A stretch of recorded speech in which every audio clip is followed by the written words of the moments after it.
5 reasons why you don't like to be around people. Have you ever walked into a crowded room, felt the buzz of 100 conversations dancing through the air, and wished for nothing more than to turn on your heel and walk away? It's not just discomfort, it's an ache, a gnawing sense that you're out of place, even when surrounded by familiar faces. People are supposed to be social creatures, aren't they? We're taught that connection is essential, that human interaction is the lifeblood of happiness. So why is it that being around others sometimes feels like draining your soul through a sieve? Maybe it's the constant demand to perform, to smile, laugh, and keep the dialogue flowing, even when your internal reservoir of energy is bone dry. Or perhaps it's the inevitable shallowness of conversations that skim the surface while your mind is plumbing the depths. There's a pressure to conform, to fit neatly into a world that seems too chaotic, too loud, too much. And then there's the judgment. Oh, the judgment. The curious stares when you slip away early from a gathering, the subtle questions about whether you're okay, as though preferring your own company is a red flag. They ask, "Why don't you like being around people?" as though there's a singular, simple answer. But you know better. This isn't about disliking people. It's about the mismatch between your needs and the reality of modern social life. The truth is, there's a constellation of reasons why you feel this way. Each one is a reflection of your unique personality, experiences, and desires.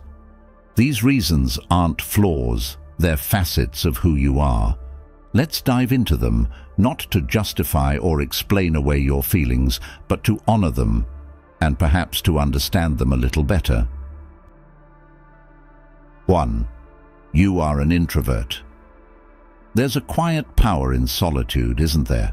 The stillness, the calm, the way your mind feels like it can finally stretch its legs and roam freely. For you, solitude isn't loneliness, it's liberation. It's not about avoiding people, it's about returning to yourself. As an introvert, the very fabric of your being craves depth over breadth. You don't want the fleeting highs of surface-level connections. You want the profound sense of understanding that comes from a real conversation. But how often do those come along? Most social interactions seem designed to skim the surface, bouncing from topic to topic without ever delving into anything meaningful. And let's not forget the energy cost. For you, every social interaction is like a transaction where you're handing over pieces of your energy in exchange for what exactly? Small talk? Polite smiles? It's not that you don't value connection, you do.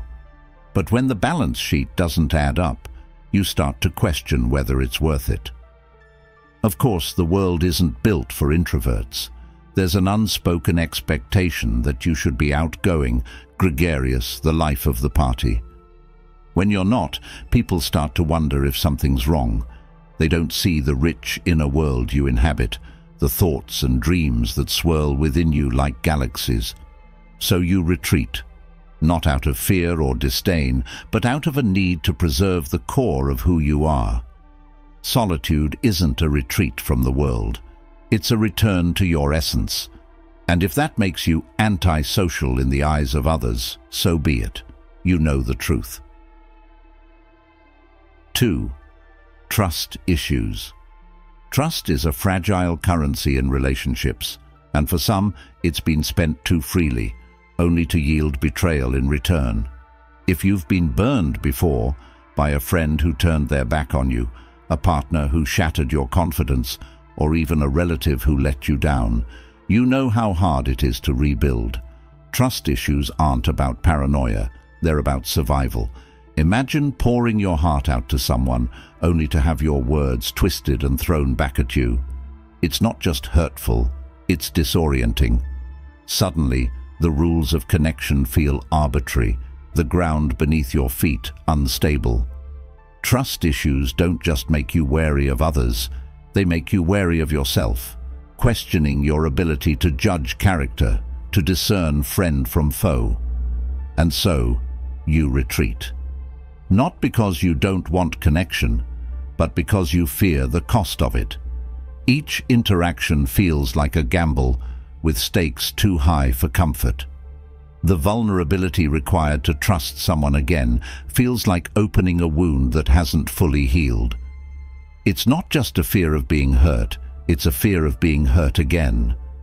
But trust issues don't only manifest in caution, they can also create a heightened sensitivity to red flags.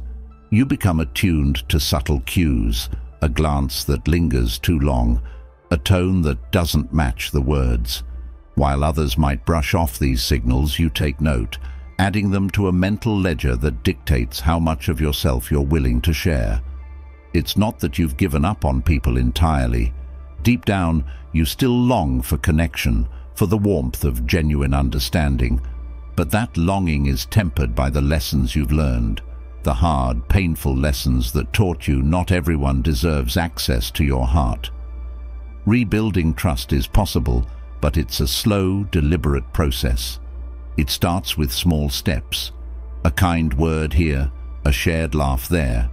It's about finding those rare individuals who prove time and again that they're worth the risk. Until then, it's okay to keep your distance. It's okay to protect yourself. Trust isn't given freely, it's earned. And you have every right to demand that it be earned well. 3. Spending time with the wrong people.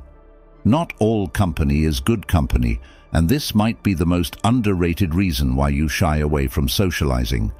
It's not that you don't want to be around people, you just don't want to be around those people, the ones who drain you, frustrate you, or leave you feeling worse than you did before. You've met them, the overtalkers, the complainers, the energy vampires who suck the life out of a room. Spending time with such people feels less like socializing and more like emotional labor. Imagine this. You're sitting across from someone who monopolizes the conversation, talking endlessly about themselves without so much as a pause to ask how you're doing. Or worse, someone who veils their insults in compliments, leaving you questioning their motives and your sanity. Who could blame you for avoiding such interactions? Then there are the energy vampires, the ones who suck the life out of you with their constant negativity, complaints, or drama. Spending time with them feels less like socializing and more like emotional labor. And after enough of these encounters, you begin to wonder, is it even worth it? It's not just the overtly toxic people you avoid, it's also the ones who simply don't get you. Maybe it's the friend who insists on going to loud bars when you'd rather have a quiet coffee, or the colleague who pushes you to join office parties when you'd prefer to head home and read. It's not that you don't appreciate their intentions, you just wish they'd respect your preferences. Over time, these experiences take a toll. You start associating socializing with discomfort, awkwardness, or outright frustration. It's not that you don't like people, it's that you've had one too many encounters with the wrong ones, and so you choose solitude, not as a rejection of others, but as an embrace of your own well-being. It's not about avoiding people, it's about avoiding unnecessary pain. 4. Low self-esteem. Sometimes the reluctance to be around people isn't about them, it's about you. It's the nagging voice in your head that tells you you're not good enough, not interesting enough, not worthy of their time. This isn't something you broadcast to the world, of course. Outwardly, you might seem fine, maybe even confident. But beneath the surface, there's a storm of self-doubt, convincing you that every interaction is a potential minefield of judgment and rejection. You replay past conversations, dissecting every word, every expression, every perceived mistake. Did they think you were boring? Did they notice that awkward laugh? Did you say something stupid? These thoughts spiral, and before long, the idea of socializing feels like stepping onto a stage unprepared and exposed. What's worse, this self-doubt becomes a self-fulfilling prophecy. The more you pull back, the more disconnected you feel. And the more disconnected you feel, the harder it becomes to re-engage. It's a vicious cycle, one that keeps you locked in a cage of your own making. But here's the thing, this isn't who you are. It's just a narrative your mind has constructed, a story you've been telling yourself for so long that it feels like the truth. And breaking free from it starts with recognizing that the world is far less judgmental than your inner critic would have you believe. 5. Social anxiety. Have you ever felt your chest tighten and your palms start to sweat at the mere thought of walking into a room full of people? Social anxiety isn't just shyness on steroids. It's a full-blown mental battlefield where every interaction feels like an impending disaster. Picture this. You're invited to a gathering. You know the people there are friendly and the environment is casual. Still, your mind starts its relentless chatter. What if I say the wrong thing? What if I don't say anything at all? Will they notice my awkwardness? By the time you arrive, you're already exhausted from fighting the scenarios your mind has conjured. Social anxiety can make even the simplest interactions feel like climbing Mount Everest without a guide.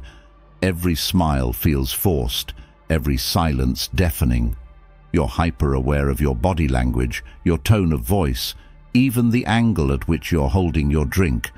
And when the night ends, you don't feel relief. Just a post-mortem analysis of every single thing you could have done differently. It's not that you don't want to connect with people. You want to connect, to be part of the conversation, to feel like you belong. Deep down, you might even crave it. But the fear of being judged, misunderstood, or simply not measuring up makes the whole experience too overwhelming to bear. So, you retreat, not out of preference, but self-preservation. For many, social anxiety stems from past experiences, moments of embarrassment, rejection, or ridicule that left a lasting imprint. These memories become triggers, resurfacing in the form of intrusive thoughts and heightened sensitivity. While others might brush off a minor misstep, you replay it over and over, convinced it defines you. Over time, this avoidance creates a paradox. The less you interact, the more your social skills rust, and the more daunting the idea of interaction becomes. It's a cruel cycle, one that leaves you feeling isolated and misunderstood. But beneath the anxiety lies a truth. The world isn't as harsh a judge as you imagine. And with patience and self-compassion, the chains of social anxiety can loosen, making room for meaningful connection. Overcoming social anxiety isn't easy, but it's possible. It starts with small steps, like challenging your fears, practicing self-compassion, and seeking support from those who understand. It's about learning that you're more resilient than you think, that you can face the discomfort and come out stronger on the other side. Until then, it's okay to take it slow, to prioritize your mental health over societal expectations. Because at the end of the day, your well-being matters more than anyone else's opinion. The complex truth behind solitude. At the heart of these reasons lies one undeniable fact. Your desire to avoid people isn't a simple aversion. It's a mosaic of experiences, emotions, and perceptions. Whether it's the craving for depth, the weight of intelligence, the wounds inflicted by the wrong people, or the inner battles of self-esteem and anxiety, each reason tells a story, your story. But solitude isn't inherently bad. It's where creativity flourishes, where introspection happens, where you reconnect with the essence of who you are. The key lies in balance, finding the courage to step into the world without losing yourself in it.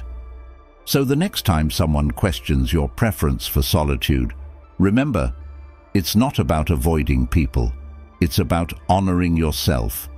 And that, in a world that constantly demands your attention, is a quiet act of rebellion worth celebrating.